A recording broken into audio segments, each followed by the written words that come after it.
Global stocks extend the rally after Powell, dollar at fresh lows. Wall Street stocks finished on a positive note on Tuesday amid fresh signs that Washington can get past its partisan divide and strike a long-awaited deal after House Speaker Nancy Pelosi and Treasury Secretary Steven Mnuchin held another round of positive talks amid reported progress toward consensus. Furthermore, the Food and Drug Administration said its preliminary analysis of a vaccine candidate developed by Moderna confirmed its safety and effectiveness, adding to the upbeat tone among investors.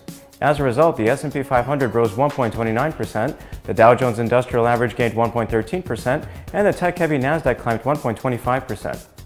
Asian markets followed suit and staged a rally on Wednesday after revived hopes for more stimulus in the U.S. and rising optimism over the economic outlook amid approval for vaccines globally. Meanwhile, Japan reported weaker than expected export data for November. In particular, exports fell 4% in November, while imports dropped 11% from a year earlier.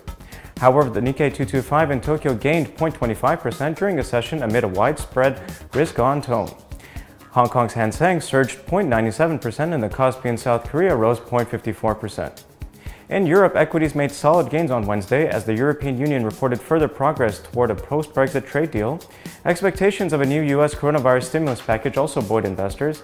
Meanwhile, in Germany, where a new lockdown was announced on Wednesday, the Flash Composite Purchasing Managers Index climbed to a two-month high of 52.5. On the negative side, Germany's IFO Institute cut its 2021 economic growth forecast for the country from 5.1% to 4.2%. As such, the Pan-European Stock 600 rose 0.82%, the German DAX was 1.52% up, while the UK's FTSE 100 rose 0.88%. As for other data, U.S. retail sales fell in November, posting the biggest decline since the start of the pandemic. Sales fell 1.1% last month versus negative 0.4% expected, weighed down by raging new COVID-19 infections and decreasing household income. Meanwhile, the FOMC unanimously voted to hold the federal funds target range at 0 to 0.25% as expected and opted not to change the size or composition of its asset purchase program and committed to continuing to buy $80 billion per month in U.S. Treasuries as well as $40 billion per month in agency-backed securities. In his speech, the Fed's Powell said that the current policy stance is appropriate, financial conditions are highly accommodative, but they have the flexibility to provide more accommodation if circumstances shift. He also highlighted that by the end of Q1, Q2 vaccinations will have to start to have an effect, with the central bank expecting the economy to be stronger in the second half of next year. In a knee-jerk reaction to the decision, the dollar briefly rallied across the board but came under renewed selling pressure after dovish comments from Powell.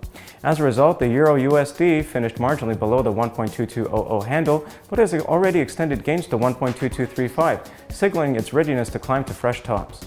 The pound sterling US dollar, driven by Brexit hopes and a weaker dollar, rallied to 1.3553 and stayed elevated earlier on Thursday, while the US dollar Japanese yen slipped to 103.24, nearing the 103.00 figure.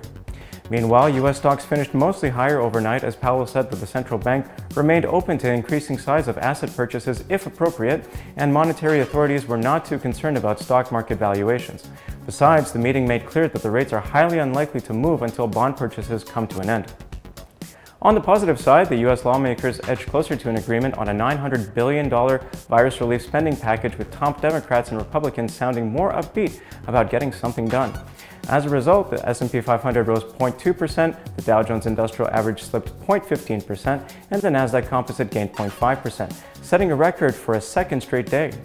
Asian stocks extended the rally on Thursday, buoyed by hopes that the U.S. Congress may finally deliver fresh aid to help the country's economy withstand the pandemic. Investors were also inspired by the fact that Powell vowed to keep pouring cash into the markets until the U.S. economic recovery is secure. The MSCI's broadest index of Asia-Pacific shares outside Japan rose 0.3% to touch an all-time high on Thursday. As for the oil market, Brent crude extended gains along with other risky assets and rose to fresh March highs above $51.50 during the Asian hours. Besides, the Energy and Information Administration reported Wednesday that U.S. crude inventories fell by 3.1 million barrels for the week ending December 11th versus a drop of 1.9 million barrels expected. That is all for today. Thank you for watching. Please click subscribe to always be in touch with the latest market news.